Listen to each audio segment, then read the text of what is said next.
संगमनेर शहराच्या लगत असणाऱ्या ढोलेवाडी येथील हजारो भाविक भक्तांचे श्रद्धास्थान असणाऱ्या हनुमान मंदिरात हनुमान मूर्तीची प्राणप्रतिष्ठा, कलशारोहण व होम हवन अशा विविध धार्मिक कार्यक्रमांचे आज आयोजन करण्यात आले होते।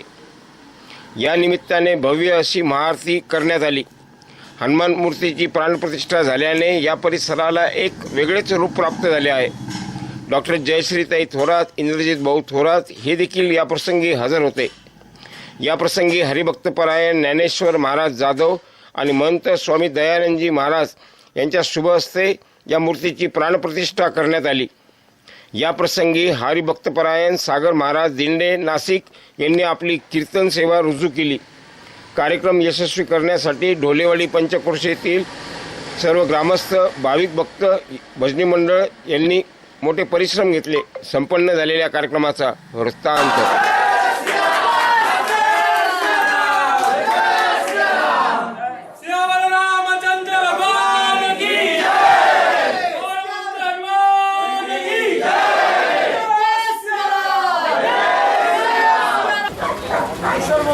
किशोर भाऊ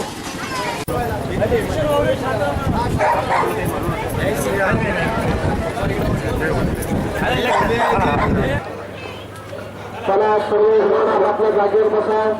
चला राजू काका महाराज करल तो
पहिले हारवीर घालून घ्या, मग घालून घ्यायचा आधी, मग फोटो काढायचा।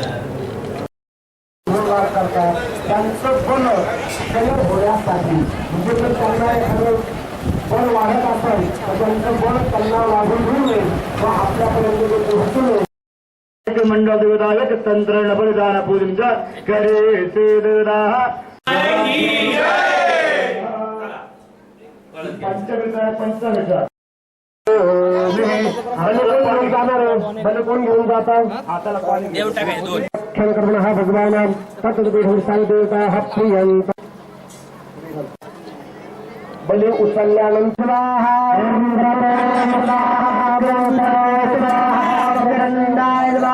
प्रोधदे स्वाहा प्रचोदाय स्वाहा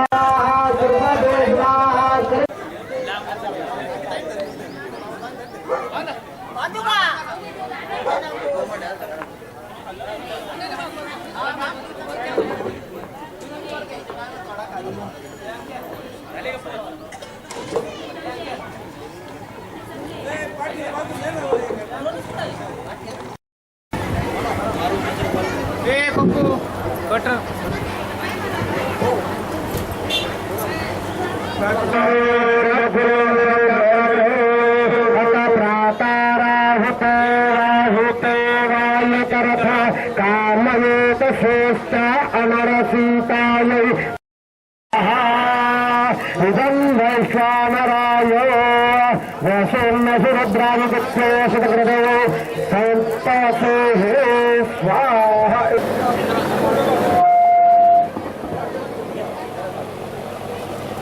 ॐ एवमेवं जगमानन्दविष्ट विशो मानुषीष्टाविवसा धर्मान भवन्तो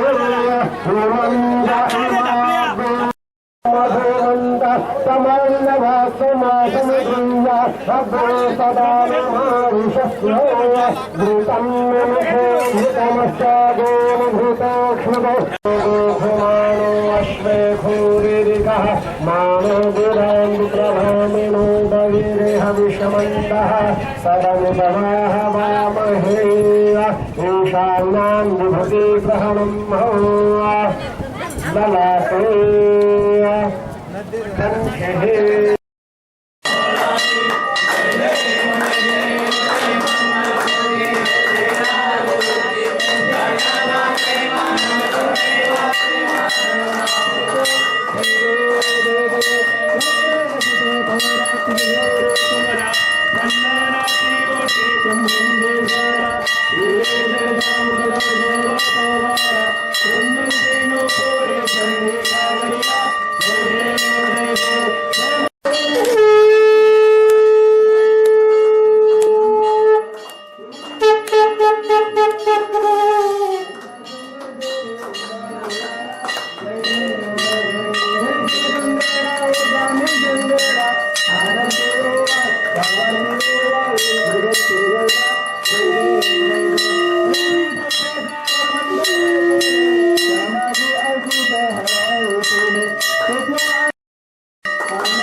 नमस्कार माझा तुम्हा हनुमंता संकट कटे मुते सबतेरा जय सुमिरो हनुमत बलवीरा दीन दयाला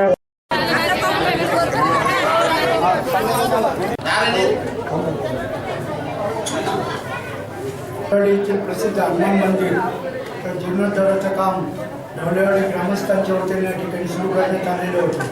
ढवळेवाडीतील सर्व ग्रामस्थांनी एक भरीव असं सहकार्य या ठिकाणी मंदिर बांधकामासाठी वर्गणी आणि देणगी रूपाने दिलं. दिनांक 19/4/2024 रोजी रोजी होमहवन आणि देवता स्थापित आणि इतर धार्मिक विधी करून त्या ठिकाणी या मंदिर जीर्णोद्धार व प्राणप्रतिष्ठा आणि कलश स्थापनेला सुरुवात झाली. दिनांक 20/4/2024 रोजी होमहवन, अग्निदान आणि इतर धार्मिक विधी करून 20/4ला ही एक उत्साहामध्ये या ठिकाणी आम्ही पार पडला. आणि आज रविवार दिनांक 21/4/2024 रोजी होमहवन, आहुती आणि हनुमानरायाची मूर्ती प्राणप्रतिष्ठा व कलश स्थापना या ठिकाणी आमचे ढवळेवाडीचे ज्येष्ठ मार्गदर्शक कारखान्याचे व्हाईस चेअरमन माननीय बाळासाहेब बाबूराव ढोले, त्यांच्या सुविधा पत्नी ढवळेवाडीच्या लोकनियुक्त सरपंच शालिनीताई ढोले, तसेच कृषी उत्पन्न बाजार समितीचे संचालक सुधाकरांना ताजने, त्यांच्या सुविधा पत्नी लीलाताई, आमच्या सर्वांचे मंडळाचे मार्गदर्शक वाशीदास नागरी सहकारी पत समितीचे माजी चेअरमन, विद्यमान संचालक रेखा वहिनी व राजेंद्रराव नंदेराव ढोले यांच्या उपस्थितीत, तसेच माळी पंचायतचे विश्वस्त किशोरराव ढोले, ग्रामपंचायत गुंदवाडीचे सदस्य अतुलराव अभंग, आमचे प्रशांत ढोले, शिवाजीराव ढोले, इतरही सर्व आपल्या गुंदवाडी ग्रामपंचायतचे माजी सदस्य व माळी पंचायतचे सेक्रेटरी नारायणराव भटवाल यांच्या उपस्थितीमध्ये सर्वांच्या सहकार्याने चांगला विधी या ठिकाणी पार पडलेला आहे. तसेच संध्याकाळी आपल्या सर्वांचे ज्येष्ठ मार्गदर्शक महाराष्ट्र राज्याचे माजी महसूल मंत्री आमदार बाळासाहेब थोरात, डॉक्टर सुधीरजी तांबे, गंगाताई तांबे, कॅन्सरतज्ञ जयश्री थोरात, इंद्रजीभाऊ थोरात आणि या सर्वांच्या मागे त्यांचं फार मोठं योगदान होतं.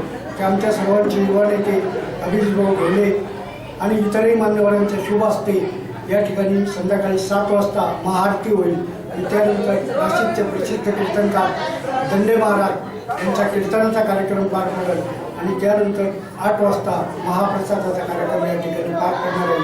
तरी ढवळेवाडी आणि परिसरातील सर्व भाविक भक्तांनी या विविध धार्मिक कार्यक्रमाचा आणि महाप्रसादाचा लाभ घ्यावा अशी मी त्यांना देवधर्म करून मित्रमंडळ ढवळेवाडी ग्रामस्थांच्या वतीने विनंती करतो.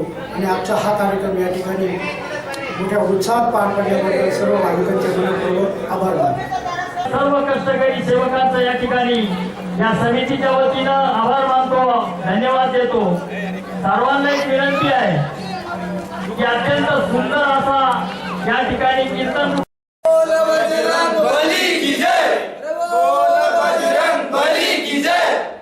पुत्र हनुमान की जय, सियावर रामचंद्र की जय, जय जय श्रीराम, जय जय श्रीराम.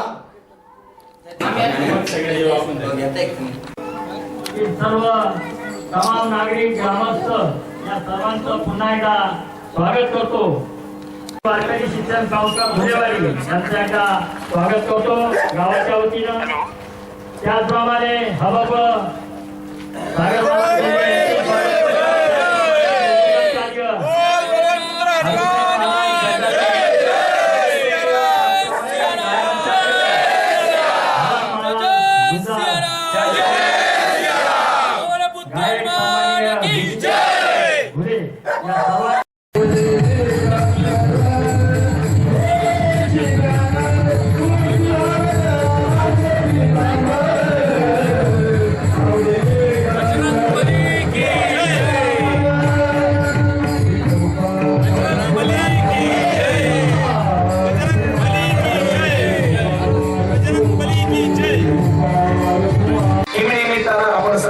एकत्रित जमले, सर्वांना माहीत आहे, ज्ञात आहे.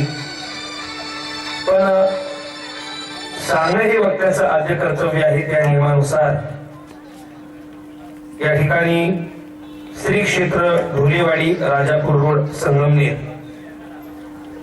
भगवान श्री हनुमंतरायाच्या मूर्तीची प्राण प्रतिष्ठा आणि कलशारोहण सोहळा आज या समस्त ग्रामस्थ भजनी मंडळ सप्ताह कमिटी आणि समस्त या ढोलेवाडी परिसरातील सगळे भगवत भक्त असतील, सर्वांच्या सहकार्यानं या ठिकाणी मारुतीरायाच्या मंदिराची स्थापना फार गोड झालेली आहे, फार गोड मंदिर आहे. आणि आज कलशारोहण आहे. मंदिराची परिपूर्णता त्या ठिकाणी कधी होती तर ज्यावेळेस त्याचा कळस त्या ठिकाणी लागला जातो. आणि आज हे कळसाचं त्या ठिकाणी उत्सव आपल्या सर्वांना अतिशय ऊर्जा देणारा उत्सव आहे. कारण त्याचं कारण फार वेगळं आहे, मी पुढे सांगणार आहे. पण या कार्यक्रमाच्या निमित्तानं मला ज्यांच्याकडनं आमंत्रित करण्यात आलं असे असणारे आदरणीय रवींद्र भाऊ भरतकर असतील, बरोबर ना, त्यांच्याकडनं मला आमंत्रित करण्यात आलं आणि ज्यांच्या संपर्कात ही सेवा माझ्या वाट्याला आली असे परमार्थिक आमचे ज्येष्ठ गुरुबंधू सद्गुरू निवृत्तीनाथांचे वारकरी आदरणीय विठ्ठलबा पवार यांच्या संपर्कात ही सेवा वाट्याला आली. सेवेच्या निमित्तानं तुम्हा सर्वांचं दर्शन मला घडलं, माझी मी मला धन्यता देतो. आदरणीय रवींद्र भाऊंनी मला सांगितलंय महाराज 10:30 पर्यंत फक्त जास्त कीर्तन करायचं, चालेल ना? हा, 10:30 पर्यंत करायचं. तुम्ही म्हणा भाऊ तू आला सर खाऊ, आमच्या पोटाचं काय, बरोबर आहे की नाही? अगदी आता वाजले किती? हा, किती वाजले? 8 वाजले. अगदी 8:45 आपण पहिरवी सह मोकळे करू, चालेल ना? फक्त विनंती आहे सर्वांनी टाळी वाजवा आणि भजन करा. विठ्ठला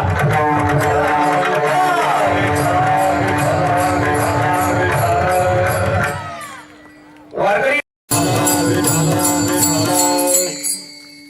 शरणांगती जगद्गुरु तुकोबराय करताय आणि ती हनुमंतरायांची करताय. वास्तविक पाहता जगद्गुरु तुकोबरायांचा अधिकार फार मोठा आहे. वारकरी संप्रदायाच्या कलशस्थानी विराजमान आहे तुकोबराय. आणि एवढंच नाही हो, जगद्गुरु तुकोबरायांचा अधिकार जर पाहिला, आता आहे का रामनवमी होऊन गेली पण सांगूनच जातो. मी तुम्हाला वारकरी संप्रदायातलं मंत्रिमंडळ सांगणार. ते तसंच असणार, चंद्र सूर्य असेपर्यंत ते तसंच असणार. आणि कोणी त्या ठिकाणी त्या पदाला त्या ठिकाणी हात सुद्धा लावू शकत नाही, किंवा ते त्या संतांकडनं पद महाराज कधीच चंद्र सूर्य असेपर्यंत रिक्त होऊ शकत नाही, खाली होऊ शकत नाही. तुम्ही म्हणाल असं काय पद आहे? ऐका, महाराष्ट्राचे मुख्यमंत्री सगळ्यांना माहिती, पण वारकरी संप्रदायातील मुख्यमंत्री जर कोण असतील तर ते आमचे ज्ञानोबर आहे. का? कुठल्याही जातीचा, कुळाचा, धर्माचा विचार न करता सगळे संत एका छत्राखाली बसवणारे संत म्हणजे ज्ञानोबराय. न पाहे याती कुळाचा विचार, भक्त करुणा कर ज्ञानाबाई. वारकरी संप्रदायातील मुख्यमंत्री म्हणजे ज्ञानोबराय. वारकरी संप्रदायातील बांधकाम मंत्री जर कोण असतील तर ते गोरोबा काका आहे. काय बांधकाम आहे गोरोबा काकांचं? पटापट ऐका, एक एक दृष्टांत दिला तर 11 वाजतील आपल्याला. वारकरी संप्रदायातील महाराज कृषी मंत्री जर कोण असतील तर ते सावता महाराज. काय कृषी केली?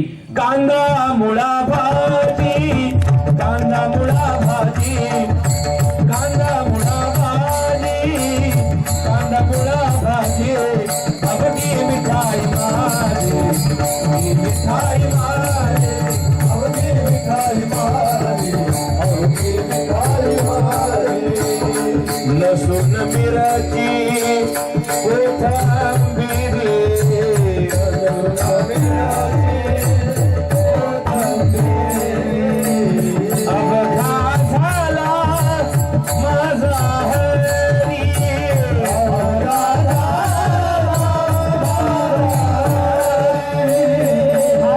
कांदा मुळा भाजी, कांदा मुळा भाजी, कांदा मुळा भाजी, कांदा मुळा भाजी. अवघी मिठाई मारे, अवघी मिठाई मारे. वारकरी संप्रदायातील कृषी मंत्री असतील तर ते सावता महाराज आहे. मुख्यमंत्री ज्ञानोबराय महाराज. बांधकाम मंत्री गोरोबा काका. एक सांगू का, गृहमंत्री जर वारकरी संप्रदायातले कोण असतील तर ते शांती ब्रह्म एकनाथ महाराज. नाथ बाबांनी परमार्थ आणि प्रपंच या दोघांची सांगड घातली. प्रपंच करून परमार्थ कसा करायचा हे माझ्या नाथ बाबांनी सांगितलं. वास्तविक पाहता इथं बसलेला प्रत्येक जण परमार्थिक नाहीये, प्रत्येक जण मूळ संसारिक सुद्धा नाही. काही लोक संसार करून परमार्थ करतात आणि काही लोक परमार्थ करून संसार करतात. मला खरं सांगा, माझ्यासह सगळे संसारिक येते, आहे का नाही? बोला बोला मावशो, मी खाली येऊ का? नको ना, मग वरतीच बरं आहे ना मी, बरं आहे वरतीच. पण तुम्ही स्टेज मात्र भक्कम मारलाय बरं का. आज खऱ्या अर्थानं या स्टेजचं सार्थक झालं. वजनदार माणूस भेटला ना त्याला. माझं वजनही जास्त नाही, फक्त 118 किलो. आई होती, खोटं नाही बोलणार मी. तुम्हाला खोटं वाटत असेल, कीर्तन झाल्यावर मला एखाद्यानं गेट पर्यंत उचलून दे, आपलं काहीच म्हणणं नाही. महाराज मला खायला सुद्धा नाही जास्त लागत. आमच्या रवींद्र भाऊंना विचारा, 10 पोळ्याने एवढाच भात खातो बघतो मी.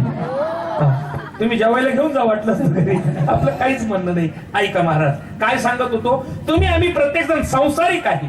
मला खरं सांगा, संसार सुखी का दुःखी? बोला ना. एवढे वैतागले तुम्ही मावशाऊ, संसार सुखी का दुःखी? बोला ना. ज्यांचं लग्न नाही झालं तेच पंच दुःखी. सुखी का दुःखी? दादा दुःखी मान्य तुम्हाला? मग कीर्तन संपलं तुम्ही घरी जाणारच नाही ना. आणि संसारही चांगला केला आणि परमार्थही चांगला केला. आता परत याच्यात 1 कोटी पडती, त्याच्यात अर्धा तास जाईल. काहींचा संसार चांगला, परमार्थ वाईट. काहींचा परमार्थ वाईट, संसार चांगला. काहींचा परमार्थही वाईट आणि संसारही वाईट. आणि एक वर्ग येतो, त्यांचा संसारही चांगला आणि परमार्थही चांगला, ते म्हणजे नाथबाबा विठ्ठला.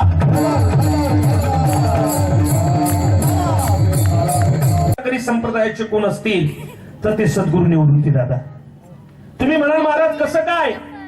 शिक्षण मंत्री आमचे निवृत्ती दादा बेटी बुवा. हा का? कारण या सगळ्या ज्ञानाचा प्रवाह जर कोणाकडनं जर आम्हाला मिळाला असेल तर ज्ञानोबराय वर्णन करता, निवृत्तीने ती धरली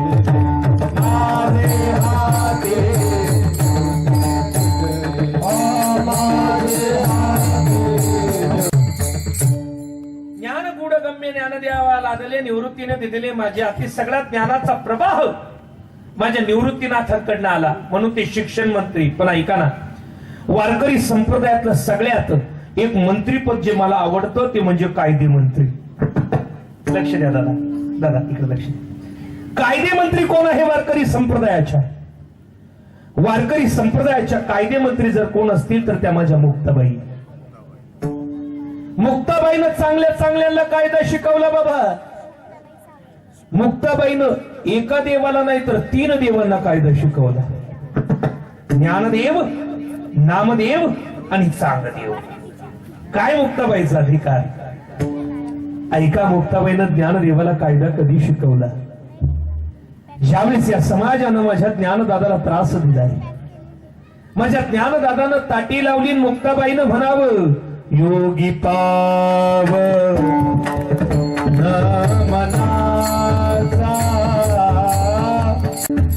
मला त्रास होतोय ज्ञानदादाला. आणि मुक्ताबाईनं परखड शब्दामध्ये सांगावं, दादा अरे असं संतत्व कोणालाही प्राप्त होत नाही दादा. तुकोबरायनं संतत्वाची व्याख्या सांगितली. तुका म्हणे तो के संत आणि तोशी जगाचे आघात. दादा अरे जो जगाचे आघात सहन करतो ना दादा, त्यालाच संतत्व प्राप्त होत असतं. समाजामध्ये जगत असताना जर तुम्ही चांगलं काम करत असाल आणि लोक जर तुम्हाला नावं ठेवत असाल तर समजून जावा का आपला मार्ग योग्य आहे. कारण समाज हा येड्या बाबळीला दगड मारत नाही. ज्या झाडाला चांगले फळ आहे त्याच झाडाला हा समाज दगड मारत असतो. मुक्ताबाईला सांगा दादा, अरे असं योगित्व कोणालाही प्राप्त होत नाही. साहे अपराध जनाचा. या जनाचा अपराध जो सहन करतो ना दादा, त्यालाच योगी म्हटलं जातं. म्हणून साहे अपराध जनाचा, साहे अपराध जनाचा. तुकोबरायांच्या भाषेचा जर विचार केला तर परखड शब्दात महाराज, रात्रंदिवस आम्हा युद्धाचा प्रसंग, नाठाळाच्या माथी आणू काठ. तुकोबरायांचे काही अभंग जर पाहिले तर महाराज वाचताना घाम फुटतो. एवढे भयान परखड शब्दामध्ये त्या ठिकाणी समाजाला सुनावलंय. ऐका, आणि अशा असणारे संरक्षण मंत्री वारकरी संप्रदायाचे माझ्या हनुमंतरायांना शरणागती पत्करतात. पण ऐका, एक गोड प्रसंग मी तुमच्या समोर मांडतोय. एवढा एकच प्रसंग त्या ठिकाणी आपल्याला पाहायचा आहे. फार गोड प्रसंग ऐका. काय म्हणे, एक दिवस काय घटना घडली. जगद्गुरु तुकोबरायांच्या घरी आपल्या पूर्वजांचं पितृकर्म होतं. जसं आपण सुद्धा आपल्या घरात जर कोणी गेलं असेल तर पितृपक्षामध्ये त्यांचं कर्म करतो का नाही. तसं जगद्गुरु तुकोबरायांच्या घरी सुद्धा पितृकर्म होतं. जगद्गुरु तुकोबरायांची पत्नी जिजाई साहेब प्रेमानं तिला आवली म्हणायची. इकडे लक्ष द्या. त्यांनी म्हणावं, अहो धनी, घरामध्ये काहीच नाही हो, काहीतरी पहा कोणाकडे तरी. अहो आपल्या पूर्वजांचा उद्धार व्हावा. तुम्हीच म्हणता पिंड पदावरी दिला फुले करी माझे झाले गयावर्जन, फिटले पितरांचे ऋण. नुसतं पिंडदान करून पितरांचं ऋण नाही फिटत. त्यांचं वेळोवेळी त्या ठिकाणी ज्ञानोबराय वर्णन करता. अथवा पितरांची व्रते वाहती जयाची चित्ते, जीवित सरली आता याते पितृत्वावर. हा 9व्या अध्यायात गोडोवी सांगितली. अथवा पितरांची व्रते, आपल्या पूर्वजांची व्रत वैकल्प आपण केलं पाहिजे. घरामध्ये दुःख येण्यासाठी 2 कारण. एक घराला लागलेला पितृदोष आणि 2 घरामध्ये झालेला कुलदैवताचा लोप. या 2 कारणांव्यतिरिक्त तिसरं कुठलंही कारण नाही. मग आपल्या पूर्वजांनी त्या ठिकाणी आपल्याला आशीर्वाद द्यावा म्हणून त्यांचं कर्म केलं पाहिजे. जगद्गुरु तुकोबरायांनी त्या ठिकाणी जिजाई साहेबांना म्हणावं, जिजे ए जिजे, घरात तर काही नाही ग, मळ्यात जाऊन पाहतो कोणाकडनं काही भेटतं का. जगद्गुरु तुकोबराय निघाले आणि त्याच वेळेस एका माणसाचं गहू काढायचं काम चालू होतं. काय काढायचा? गहू काढायचं काम चालू. आणि त्यानं ज्यावेळेस तुकोबरायांना पाहिलं गहू काढायचं काम चालू, त्यानं 2 मजूर लावलेले. आणि 2 मजूर लावल्याबरोबर त्याला माहिती होतं 2 मजुरांमध्ये आपलं काही गहू काढून होणार नाही. आणि जर नाही काढला तर दुसऱ्या दिवशी रानात गहू दिसणार नाही. कारण पूर्वीच्या काळी लोक पैसे नव्हते चोरत. नव्हते तर चोरणार कुठून? धान्य चोरायचे महाराज, बरोबर आहे की नाही. आणि तुकोबरायांना पाहिल्याबरोबर त्यानं म्हणावं, या या या या या आमच्या मळ्यात या, तुम्ही काही नका घेऊ या. आणि म्हणे काय म्हणे, तुकोबराय तुम्हीच म्हटलंय वृक्षवल्ली आम्हा सोय रे. कोणाला म्हणे? तुकोबरायांना. तुकोबराय म्हटले काही हरकत नाही, काढतो. आणि तुकोबरायांना असं वाटलं याचा गहू काढला म्हणजे झाल्यानंतर आपल्याला काहीतरी देईल. पूर्वीच्या काळी वाटा द्यायची, बरोबर की नाही. महाराज तुकोबरायांनी गहू काढायसाठी अशी पात धरली. इकडून घेऊन जायचे तिकडून दुसऱ्याची घेऊन यायची. आणि जे 2 मजूर लावले होते ते चुना लावित होते. एक तर बिड्या फुकीत होता, मी फिक्र को धुए मी उडाता चला गया. त्याचा रट्टा चालू. तुकोबरायांचा गहू काढायचं काम चालू. पण ऐका ना, अखिल कोट ब्रह्मांड नायक षडगुण ऐश्वर्य संपन्न त्या पंढरीशी पांडुरंग परमात्म्याला काळजी पडली, जर माझ्या तुकोबरायांच्या घरी जर वेळेवर काही गेलं नाही तर जिजाबाई खरडपट्टी काढेल. मग देवानं काय करावं? तुकोबरायांचा वेश धारण केला. आणि महाराज धोतर, बाराबंदी, महाराज गळ्यामध्ये विना, हातात चिपळ्या, पवित्र तुळशीच्या माळ्या, महाराज असा गंध लावला आणि महाराज फेटा बांधला. कोणी? बोला बोला. देवानं. इकडे लक्ष द्या. देवानं महाराज जगद्गुरु तुकोबरायांचा त्या ठिकाणी अवतार घेतला आणि आता सागवान बैलगाडी तयार केली. आणि त्या सागवान बैलगाडीमध्ये काय काय भरलं सांगू? तांदूळ, रवा, गुळ नाही वाटतं. हा आहे का? आहे ना. मला तर दिलंच नाही राव, जाऊ द्या. पण आता गुळ, अजून काय मस्त काय काय भरलं महाराज. त्याच्यात कामधेनूचं तूप सुद्धा भरलं, डाळी साळी भरल्या. कोणी? देवानं. भगवंत रूपी देवानं बैलगाडी तयार केली सागवान आणि त्याच्यामध्ये सगळी ही सामुग्री भरली. आणि सामुग्री भरल्याबरोबर आता देवाची बैलगाडी वाढायची महाराज. हे काय आपल्या साध्या बैलगाड्या आहे का? देवाची बैलगाडी वाढायची म्हटल्यानंतर बैल सुद्धा असे टाटम लागतील. असे नाही लागलं, असे बैल लागतील तिथं. आणि महाराज देवानं पहिला आवाज दिला गरुडाला, गरुडा. आणि गरुडजी प्रगट झाली. म्हणे देवा बोला. गरुडा बैल व्हाय म्हणे. आणि गरुडजी बैल झाली. बैल झाले म्हणे आता एक बैल भेटला, पण याच्या ताकदीचा दुसरा बैल पाहिजे ना. कोण भेटल? आणि दुसरं त्या ठिकाणी भगवंत रूपी तुकोबरायानं महाराज आवाज दिला. देवानं दुसऱ्या बैलाला म्हणजे दुसऱ्या भक्ताला बैल होण्यासाठी हनुमंता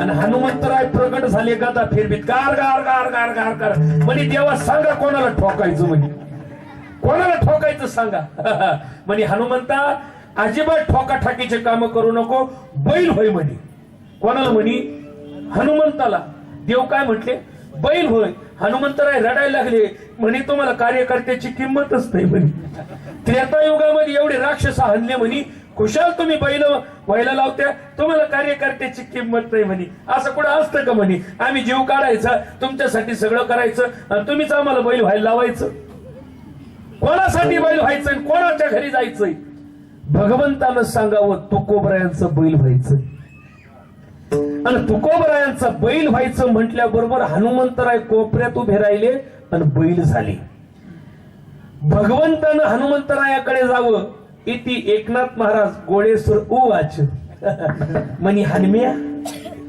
ए हनुम्या तू आधी बैल व्हायला आडेवेडे घेत होता आणि हनुम्या आता तू बैल कस काय झाला सांगितलं तुकोबरायांचं बैल व्हायचं म्हणून झालो खरं सांग म्हणे अहो म्हणे तुकोबरायांचा अधिकार किती मोठा आहे जगा काळ खाया मी माथा दिला पाय जो काळ जगाला खातो त्याच्या माथ्यावरती तुकोबरायानं पाय दिलाय हा तुकोबरायांचा अधिकारी भगवंत म्हटले मला तुकोबरायांचा अधिकार माहिती म्हणून तर त्यांचा वेश धारण करून त्यांच्या घरी चाललोय ते नको सांगू तू बैल कसं काय झाला ते सांग अहो तुकोबरायांचा अधिकार किती मोठा आहे तुकाराम तुकाराम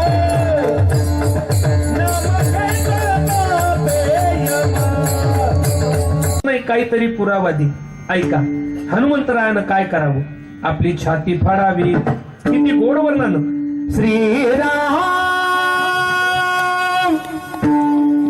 जानकी बैठे मेरे सीने में श्रीराम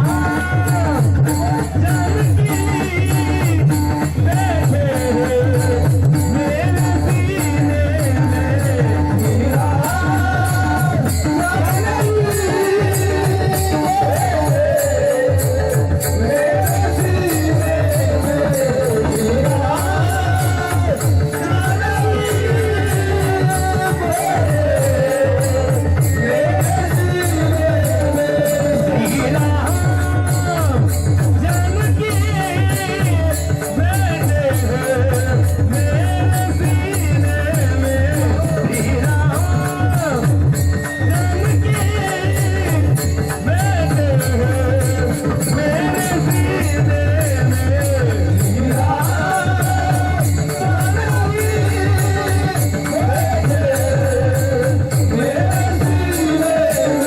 श्रीराम हनुमंतरायांचं त्या ठिकाणी मंदिर नाही याचं कारण मारुतीरायांचा विचार जर केला किती गोड भक्ती त्या ठिकाणी त्यांच्या जीवनामध्ये आहे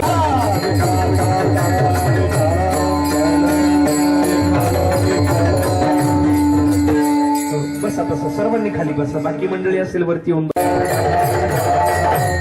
ऐका काय मुद्दा आहे माझा हनुमंतरायांना राम दर्शनाला गेलं पाहिजे दुर्दैव असे काही लोक म्हणतात परमार्थ कधी करावा म्हातारपणामध्ये म्हातारपणाचं दुःख सांगितलं मज नाही हात पाय डोळा पडले झापड कर्ण ही बधीर झाले वाचा बोले बोबड नाक मुख गळू लागले लाल आणि शेपूड श्वाना परी गती झाली अवघे करती हाडहाड जेव्हा सगळे हाडहाड करायला लागली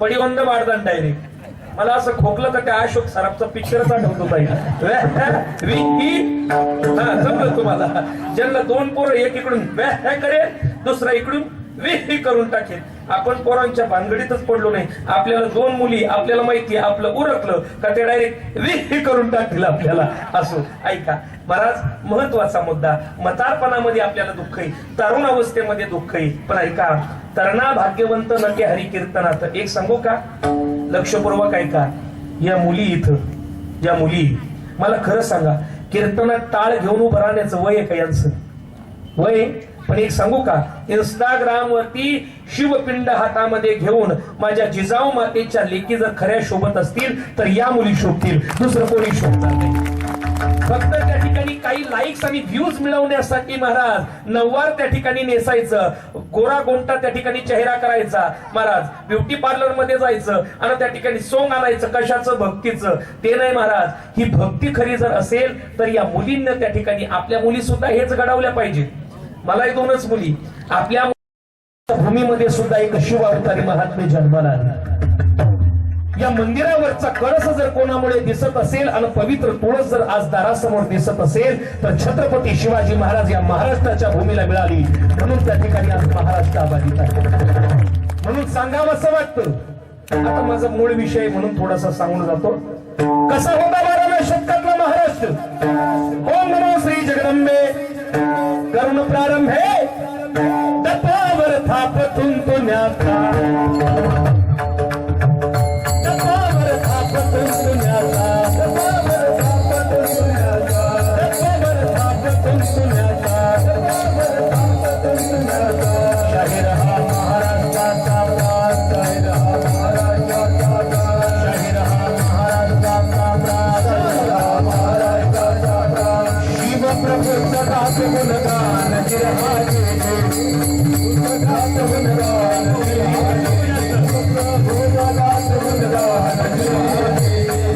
ताळी वाजवा प्रत्येकाला.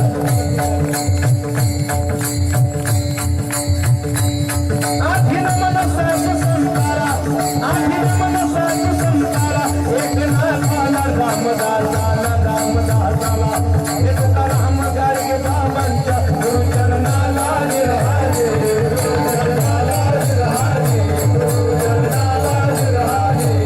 नमन माते रामानंदाला.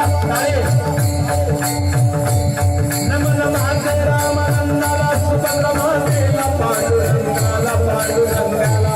हे मुक्कामे ढोली वारीला, शाहिरी साथ पडविला, मुक्कामी शाहिरी साथाला, शाहिरींना शोध वळला.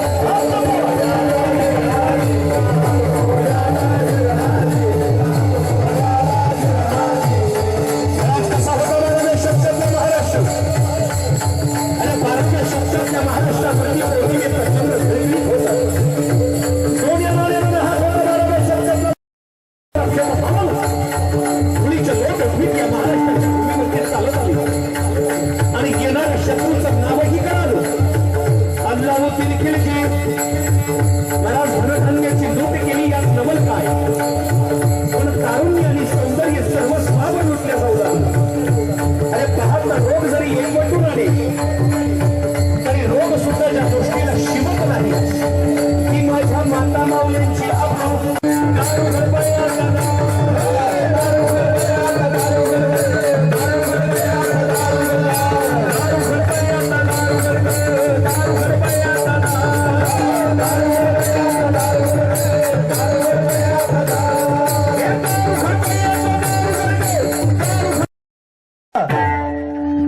ऐसी निकालो कि सला प्रावतंस राजाधिराज महाराज छत्रपती शिवाजी महाराज की जय भवानी, भारत माता की वंदे विठोबा रखुमा, जय विठोबा रखुमा.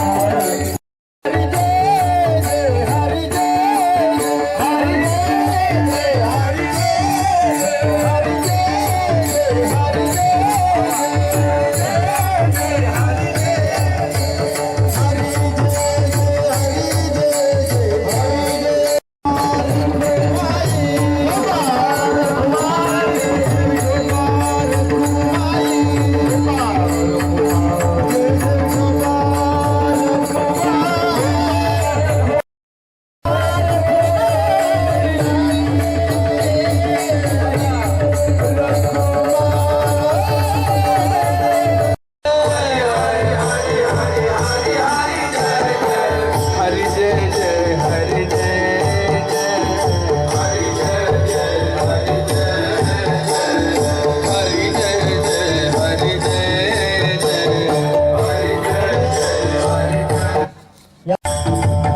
करायचा.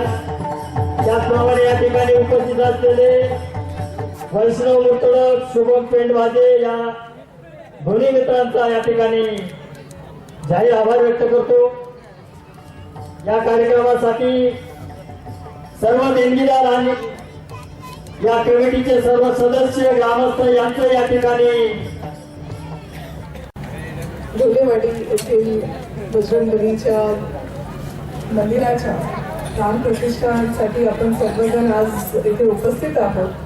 खरं तर 3 दिवसापासून हा सोहळा जो आहे मोठ्या उत्साहामध्ये आज ढोलेवाडीमध्ये होत आहे आणि आज इथे सांगता आहे आणि अतिशय सुंदर असं कीर्तन जे आहे महाराज हरिभक्त पारायण शिवचरित्रकार सागर महाराज दिंडे नाशिकवरनं येऊन इथे आज इथे केलेलं आहे. महाराज अतिशय सुंदर तुमचा आवाज आहे, पहाडी आवाज आहे आणि तुम्ही जे वातावरण इथं वातावरण निर्मिती जी इथं केलेली आहे ती सर्वांच्या चेहऱ्यावरती दिसतीये आणि अतिशय आनंद जो आहे तुम्ही सर्वांना आज इथे दिलेला आहे. तुमच्या वाणीमधनं, तुमच्या गायनामधनं जितकं कौतुक करावं तेवढं कमी आहे. मी खूप लहान आहे कौतुक करायला, पण महाराज तुम्ही खूप सुंदर गातात आणि खरंच म्हणजे अतिशय सुंदर आज वातावरण आज इथे निर्मिती झालेली आहे. आज आपण सर्वजण म्हणजे हनुमानाच्या मंदिराच्या उद्घाटनासाठी आज आपण सर्वजण आहोत. खरं गावाची ओळख कशी व्हावी तर तिथल्या हनुमान मंदिराला बघून ती ओळख होत असते.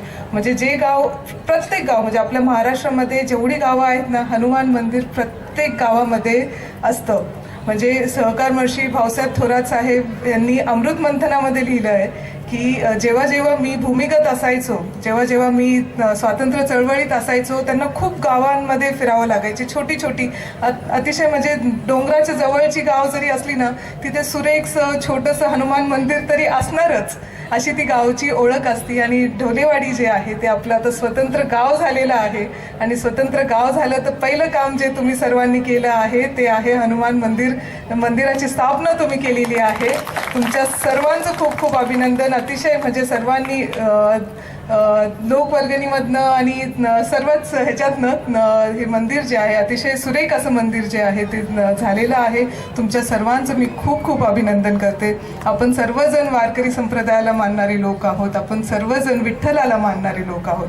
मला खूप अभिमान वाटतो की माझा जन्म जो आहे तो शिवछत्रपती महाराजांच्या महाराष्ट्रामध्ये झालेला आहे. मला अभिमान वाटतो की आपण सर्वजण म्हणजे आपण वारकरी विठ्ठलाला मानणारे लोक आहोत आणि विठ्ठलाला मानणारी एक जात किंवा एक धर्म नसतो. विठ्ठलाला मानणारे सर्व धर्म असतात आणि सर्व जाती असतात. आणि वारीला जेव्हा आपण सर्वजण जातो, मला माहिती आहे ढोलेवाडीमधनं खूप लोक जे आहेत ते वारीला जात असतात आणि वारीमध्ये कधी जात धर्म बघितला नाही जात. आणि असा आपला महाराष्ट्र आहे, पुरोगामी विचारांचा महाराष्ट्र आहे, शिवछत्रपती महाराजांच्या विचाराचा, आंबेडकरांच्या विचाराचा, महात्मा फुलेच्या विचाराचा आपला महाराष्ट्र आहे. आणि असंच आपण एकजूट राहायचं आहे. थोरात साहेब तुमच्या सर्वांवरती खूप प्रेम करतात आणि आपला तालुका जो आहे त्याचं वातावरण सुद्धा असंच आहे. आपण सर्वजण, सर्व धर्म, सर्व जाती एक साथ, जसं पंढरपूर आहे ना तसं आपलं संगमनेर तालुका आहे. आणि करतो की आपण या ठिकाणी खरं वास्तव अभिजित ढोलेंचा या ठिकाणी सन्मान केला पाहिजे.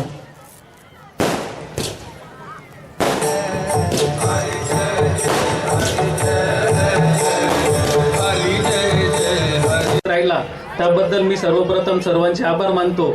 तसेच आपल्याला नेहमी आपण कधीही ताईंना फोन केला आणि ढोलेवाडीमध्ये कोणताही कार्यक्रम असला, उद्घाटन कार्यक्रम असू, मंदिराचा कार्यक्रम असू, आपण ताईंना फोन केला आणि ताई आल्या नाही असं कधीच झालं.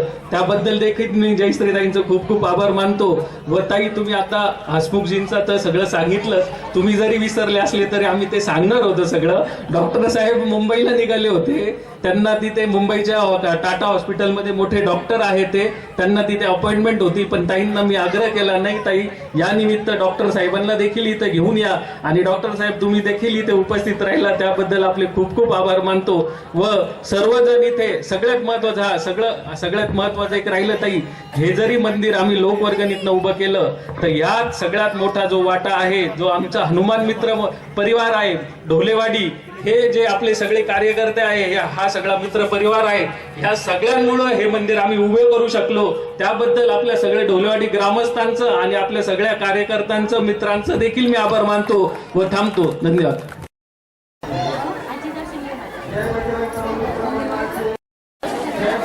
काका मागा सरका काका